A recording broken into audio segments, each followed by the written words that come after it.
9 inches? 9 inches to? 9 inches. Okay, so medyo hindi pa ako sure. Pero ito 9 inches, okay?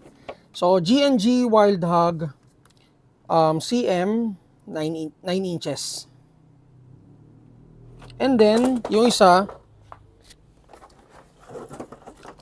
is the Rider to, guys. G&G Rider. Color brown. Dalawang kulay tayo meron nito, color black at saka color brown. Okay, so unahin ko na tong Wild Hog. Lapit mo onte, brother. So sa Wild Hog, guys, yung receiver niya is polymer. And then ayan, may CM markings. Ambi yung mag release. Non-working yung bolt release niya. Selector polymer, grip polymer, and then may swivel na siyang kasama, or may swivel nang naka-install, butterfly swivel, and then fully adjustable yung stock niya, para siyang CTR stock na version 2, parang lang naman. So ito, front assembly niya is key mod, 9 inches, and then naka-loud inertia or amplifier. Ito, guys, aluminum metal yung front assembly niya, and then yung receiver is polymer. Meron na rin siyang front and rear sights, folding sights, and then adjustable yung rear sight niya. Naka metal charging handle, naka itong old na chamber ng G&G, yung classic nilang chamber. And then, FPS out of the box is around 330. So, hindi naman masyadong kumbaga, si G&G, hindi siya, out of the box, hindi siya pang malakasan talaga. Pero syempre, knowing G&G is quality.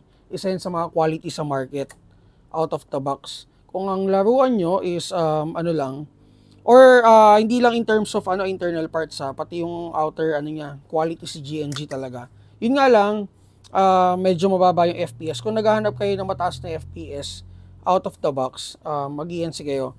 Pero kung hanap nyo is pang CQB lang, yung mga pang close quarter lang, is perfect tong G&G Wild Hog para sa inyo. Okay, so battery compartment sa likod. Yan, pipindutin natin to.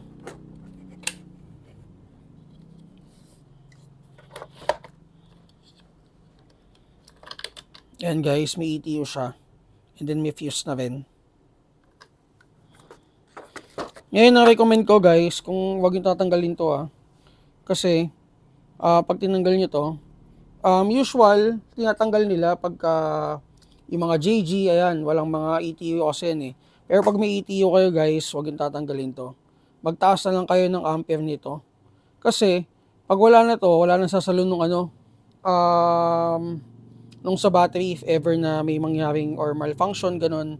Ito kasi sumasalun nun yung fuse. Ngayon, pag nawala to, diretso na sa ETU, masisira ETU nyo. Saan yung battery?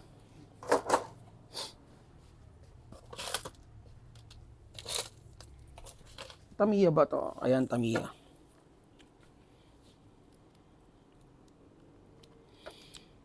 Meron palang 4 na klase ng Wild Hog. 7 inches, itong ito-test natin na 9 inches, 12 inches at saka 13.5. Ayun yung 13.5, guys. 7 inches, wala na kaming stock. 12 inches, wala na ring stock. 9 inches at saka 13 inches ang meron tayo dito sa store. And then, magazine capacity niya pala, isang kamot lang to, or flash magazine, guys.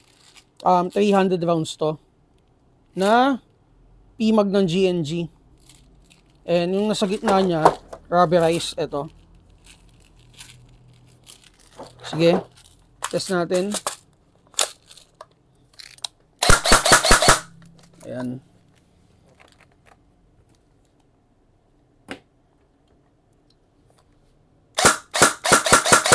Medyo mahina yung battery natin.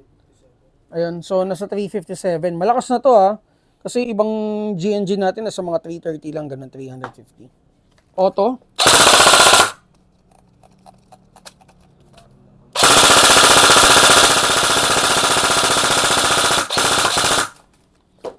Okay, so GNG Wild Hog, 9 inches. Check nyo na lang guys sa GNG folder natin to. And then punta tayo dito sa sa isa pang GNG rifle. CM16 na Rider DST. Dalawang klase ang meron tayo, isa sa Rider, isang Rider L. Rider L ba 'yon? Asan? Teka. Ayun, ito Rider to. Meron pa, bali tatlo.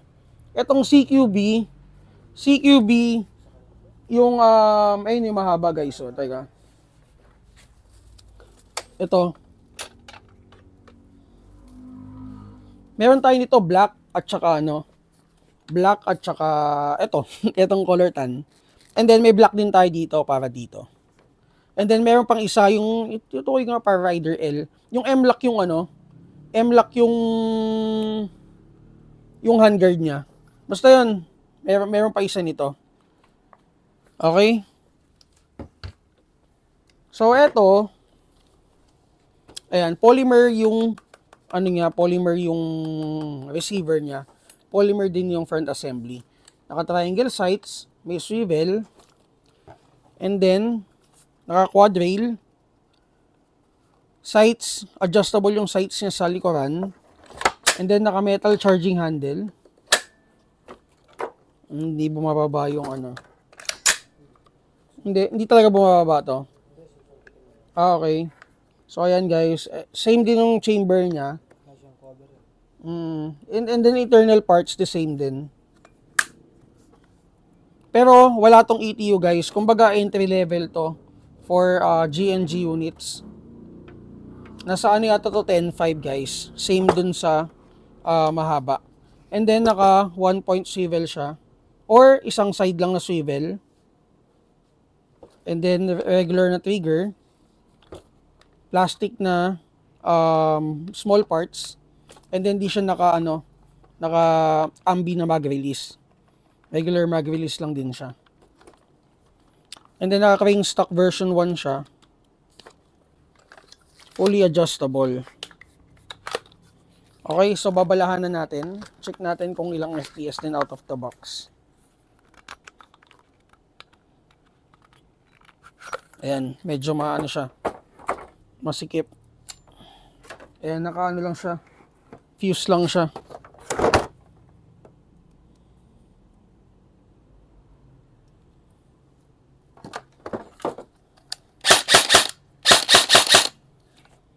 For the magazine niya is 450 rounds na 1 kamot magazine. Metal magazine to guys. Check natin. Ayan, nasa 340 plus. Auto.